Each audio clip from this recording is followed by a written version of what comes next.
Hi, I am Megan Gunderson, Director of Winemaking for Walt Wines, and joining me today is Virginie Boone, wine critic for Wine Enthusiast, and we are going to have a sip up today, a virtual tasting. Everyone's staying at home, staying safe, and now is a great time to open those bottles of wine that you haven't had the opportunity to crack open yet and get together with friends like we're doing today and taste through some things. How are you doing?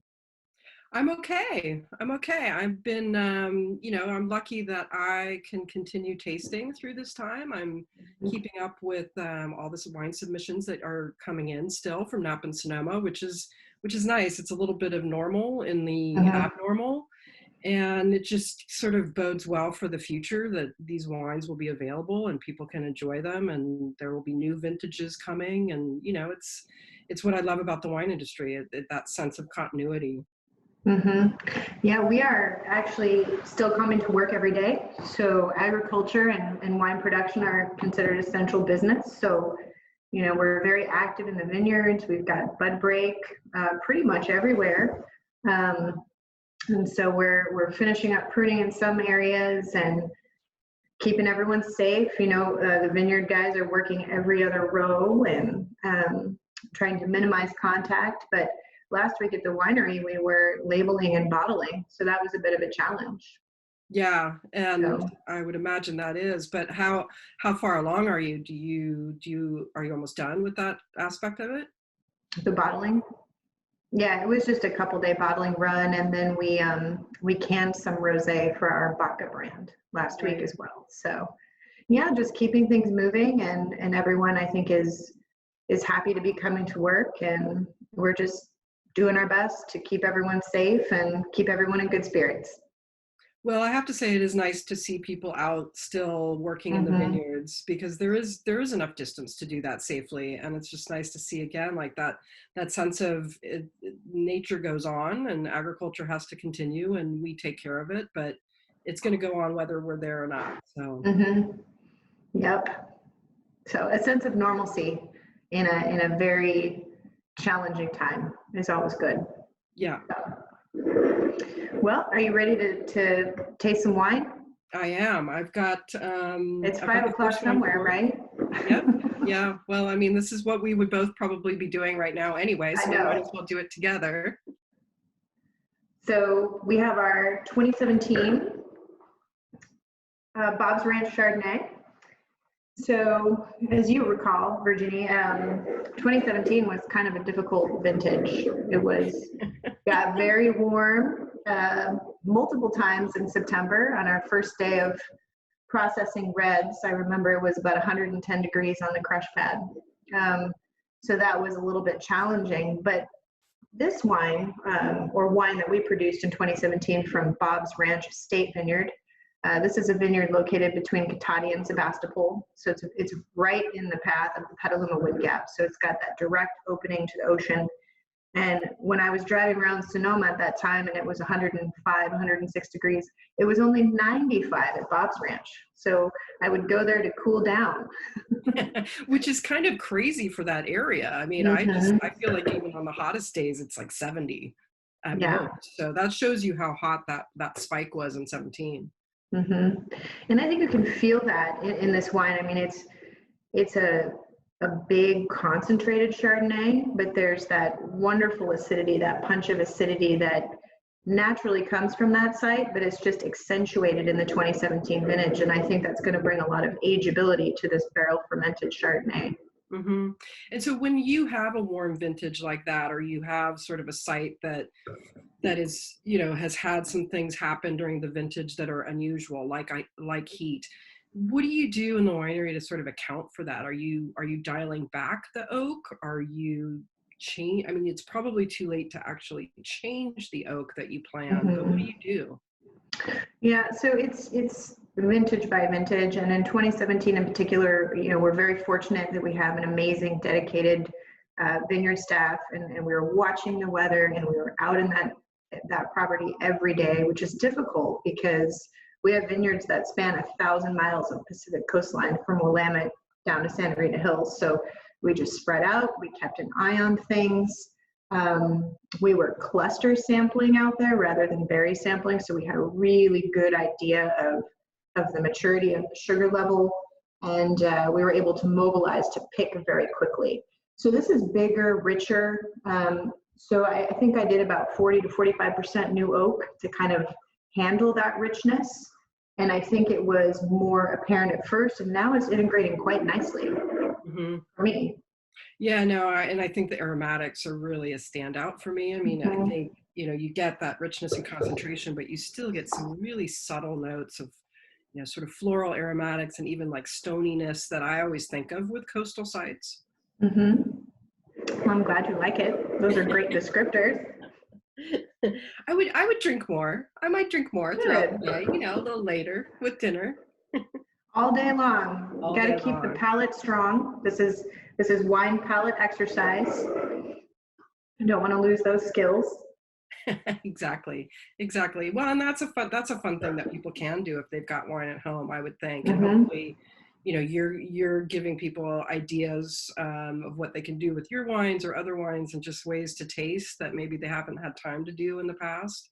Or even if you have a regular tasting group, a monthly tasting group, and you can't get together with them, it's super fun just to hop on Zoom, and everybody has, their glass and their bottle at home, and you can sit down and talk about these wines. You don't have to lose touch with people. No, you don't have to stop drinking the wine. Yeah, I think it's actually a really important component is to not stop talking with your friends or seeing people or interacting. And wine's has always been a great vehicle for that. So now more than ever, because you don't have to drive, you don't have to, think about those ramifications. And so you can really enjoy it. You can spit and not be embarrassed, if that was holding you back in tasting groups or with friends. Yeah. So, do what sort of we do to enjoy more wines over a length of time is, try, spit until you really kind of have an understanding of the wines. It's a good time to try wines you never thought you'd want to try or had time to try, or, just to get through this time, do things you wouldn't normally do. Right. Compare wines or compare vintages sometimes is fun, or going back into a producer that you really love and go back 10 years if you can, or longer to really learn about the ageability and structure of wine. I think I really enjoy that exercise. Yeah. All right. So we're moving on to some of your Pinots. Yeah. So now we'll move to the Bob's Ranch Pinot Noir. So same estate.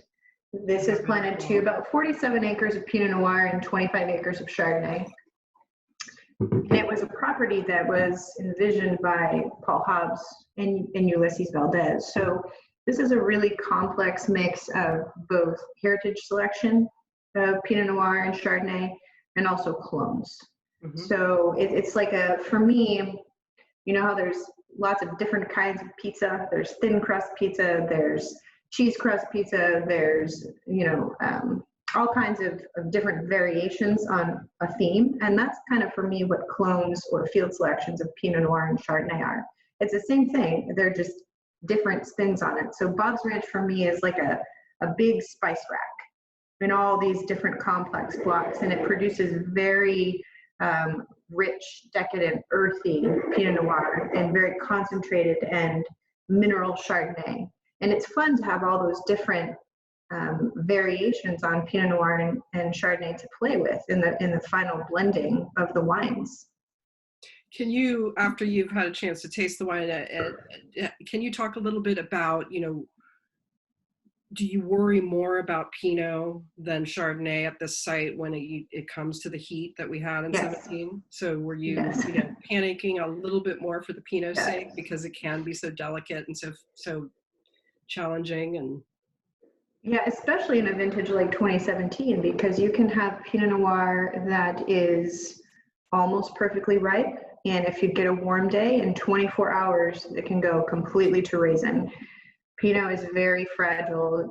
We call it the heart grape break. It's delicate. It needs that influence from the ocean. It can't be too cold. It can't be too warm. It has to be just right. And so in 2017, there were we were concerned because those heritage clones, those selections of Pinot Noir, tend to, the cluster shape produces a lot of chicks and hens, so big berries and little berries. And so when it gets hot like that, those little berries just dehydrate.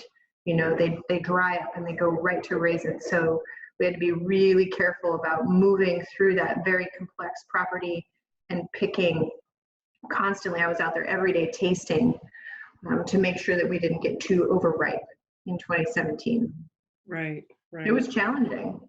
Yeah, absolutely. And, you know, but it's interesting because it does sort of, it may, and it is, I think, specific to the vintage, but it's got like the cool climate aromatics again, just like the Chardonnay, and you really can sort of sense the high tones that are in the wine.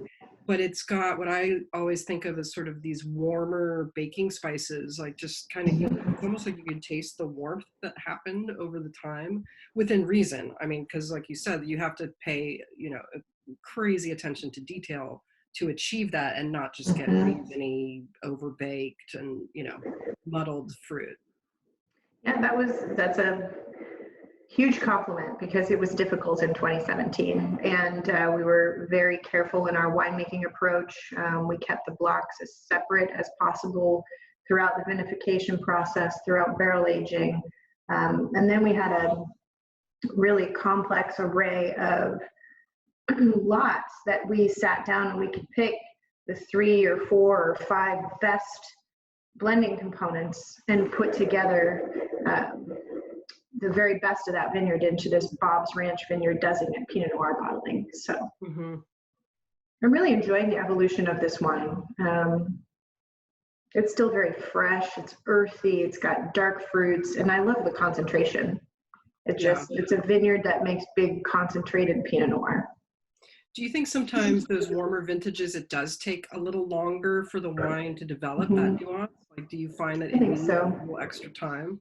A little bit more time in barrel.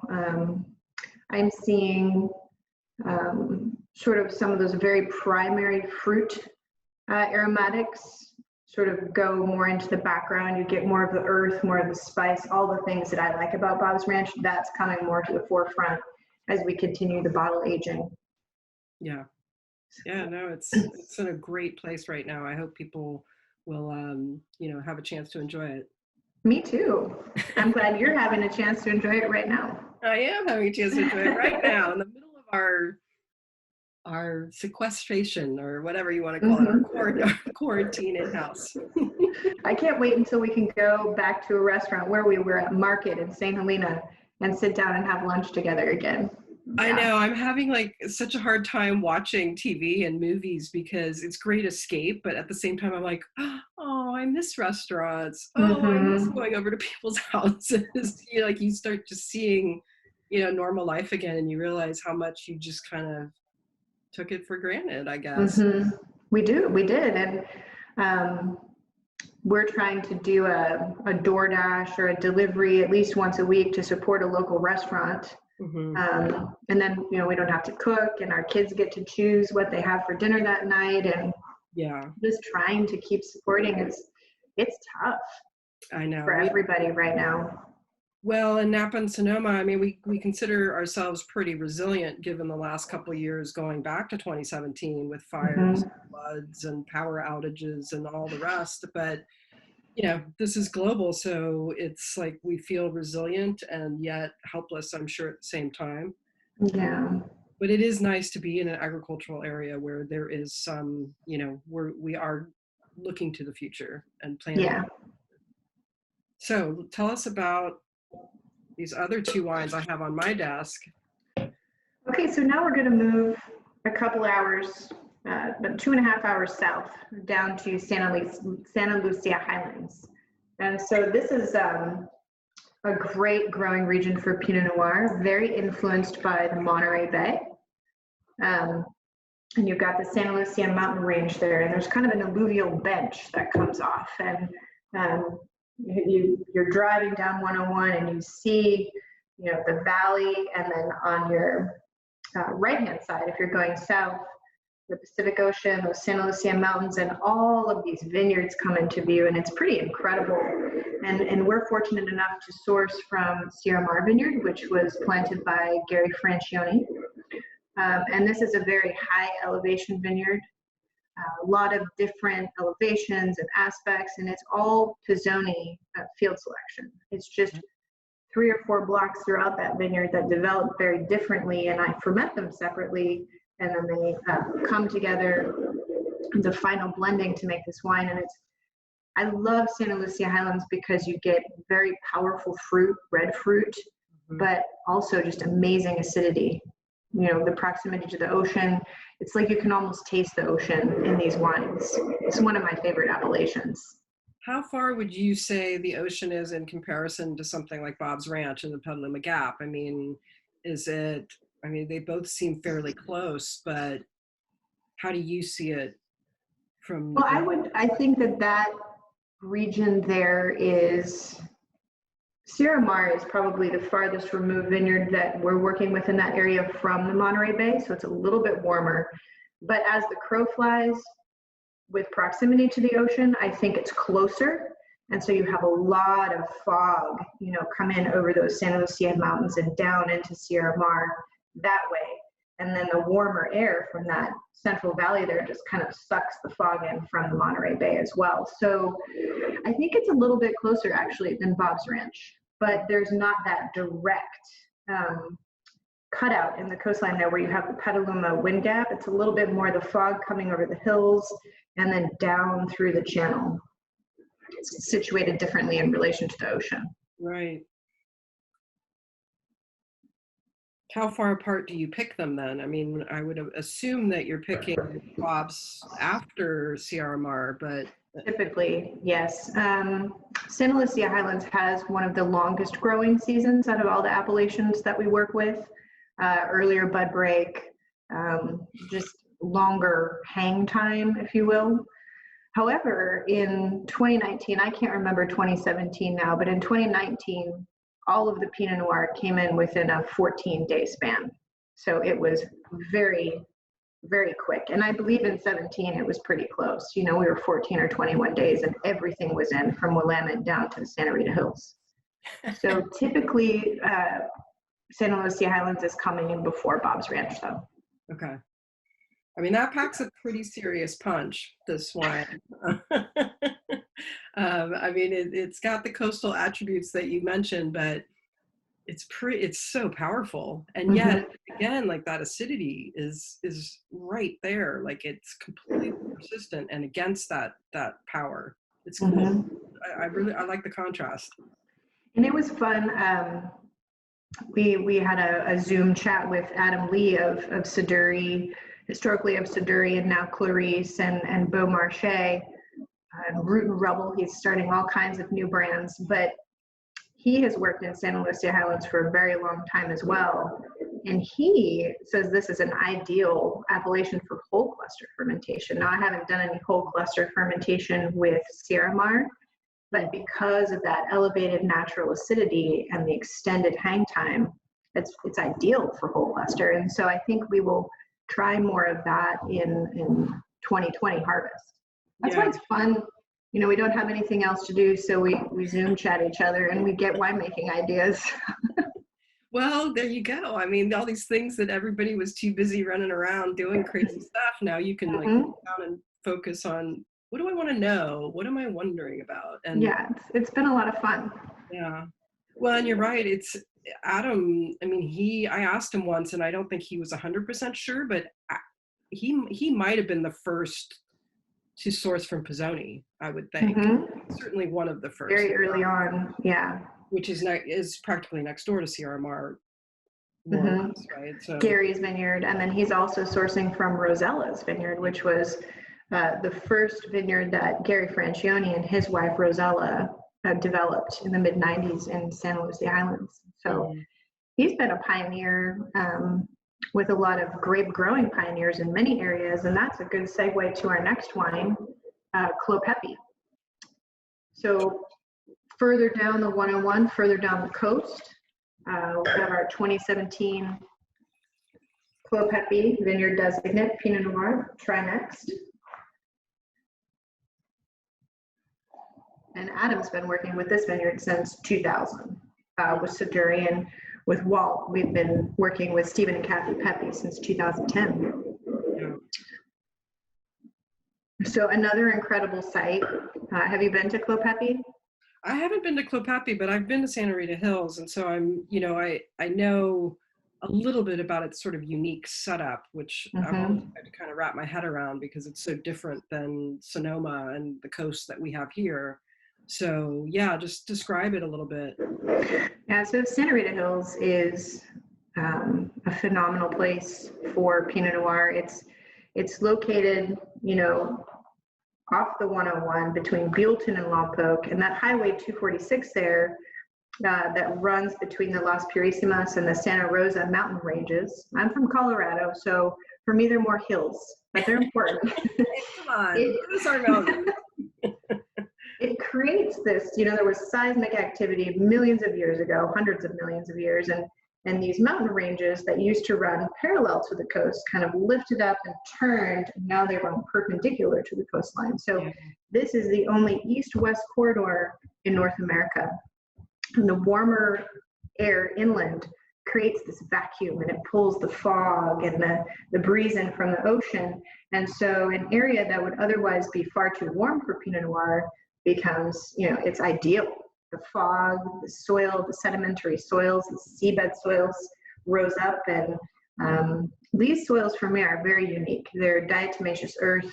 They're very light. I think they bring a mineral quality to the wine. Clos Pepe is this kind of rolling vineyard, so you've got really two distinct areas. The hillside, which is Pommard and 667 and Dijon 777, and then sort of this lower portion in which we have 115. So a lot of the spiciness and the power of this blend comes from that hillside portion, and then the floral, there's a more feminine character to the 115 from the lower flats, or what I call them. Ferment it separately, bring it together in the final blend, and I think it produces a very beautiful wine that's really got the stamp of Santa Rita Hills for me. Yeah, very distinct.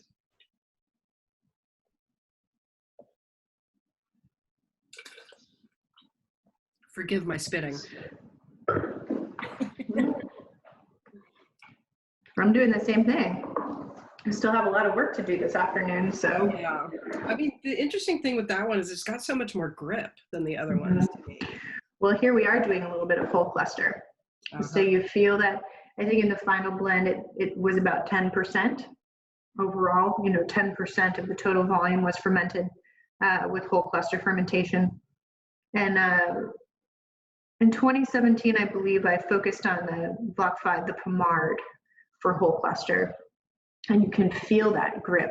I don't necessarily want for the wine to smell stemmy or herbal. I just want to bring that power and that grip. And whole cluster fermentation brings freshness as well, which I really like. Is whole cluster something that Pinot winemakers debate more than anything else? Pretty much, yeah. So where does it work best? Which appellation, which vineyard? The vintage can make a difference in whether whole cluster fermentation will be successful or not. And then, you're fighting the chemistry, the pH, the TA, the acidity changes drastically when you're including stems. And so you're having to try to project into the future to make a balanced wine. Whole cluster fermentation is extremely difficult, I'm finding, to find that right balance. But if done well, it can make a very, very interesting Pinot. I think you feel more the influence of the appellation when you do whole cluster. I don't know why. It brings more of a freshness and a vineyard character. That's what I really like about it. Yeah, no, I mean, I like it too. And I just, it's interesting that some winemakers will just swear off of it. They think it's not the right thing for California. How can you say anything, uniformly in California? We have so many appellations and so many microsites and so many different variables within a site. So it seems like that would give you endless choices, but also kind of endless headaches because there's no recipe. It's true. And now with a decade of experience in, from Willamette through Sonoma, Santa Lucia Highlands, down into Santa Rita Hills, I'm just finally starting to get the feel for where whole cluster works and why and how much. Yeah. I mean, for us, we have one shot at it each year. And so you have to refine it, and it can take you 5 or 6 years to really dial it in.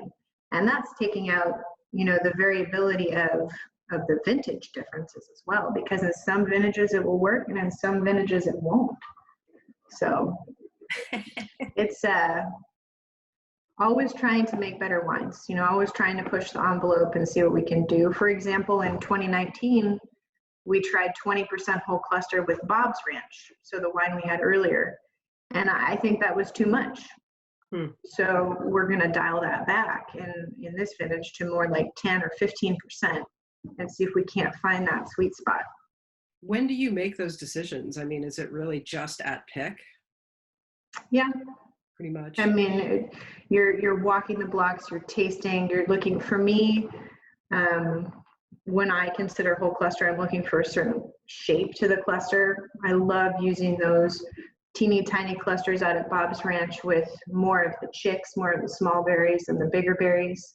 And a lot of that too is because when you destem a cluster like that, you'll just automatically lose those little berries through the shaker table. Yeah. It's the mechanics of it all, and there's no way really to get them back in post-destemming. So you end up with all the larger berries, but not the smaller. So I like to do whole cluster to retain those small concentrated berries. And really it's just how much hang time have you had? Does it seem like it would be a good vintage for whole cluster? Were there issues in the vineyard where I can't do whole cluster? Is there a little bit too much raisin, or did it rain in Oregon and maybe we're just a little bit too underripe to do whole cluster fermentation? Every year it's different. Yeah. Well, that makes it fun. It does. It makes it fun, and it drives me crazy a little bit too, but that's part of it. But for the consumer too, you get different wines every year, as you would anyway, because of course, but that variable is yet another one that can, be tweaked. And we try to respond to each vintage and not get into recipe winemaking. Each tank is different. We walk tanks every day, trying to maximize the potential from each one of those fermentations, whether we're pumping over, punching down, or is it time to drain. It's totally dependent on that tank, that vineyard in that year. There's no recipe. Yeah. Which is why wine is superior to so many other beverages. Exactly. Well, cheers. These wines are really, really tasting great. Thank you. Thanks for tasting along with me today, Virginie. It's so good to see you. Yeah. And I can't wait until we can see each other in person again. I know. Well, hang in there. I know you've got lots of stuff to do in the vineyard and the winery, so that should keep you busy. Plus, 3 little girls? Well, one who's 20, and then I have a 7-year-old and a 4-year-old. So they are kind of going crazy at home, but we're finding things for them to do. Yeah, train them in the vineyard. It's important that we train the next generation. To get them outside. Yeah. Get them into these blend tastings. Yeah. How's your family doing? Okay. We're hanging in there. Yep. Good. Just with everybody. Good. So if anyone is interested in having any of the wines that we had today, just visit us at waltwines.com. And we look forward to hopefully getting back to business as usual soon. But until then, we'll be doing virtual tastings. All right. Cheers to that. Cheers.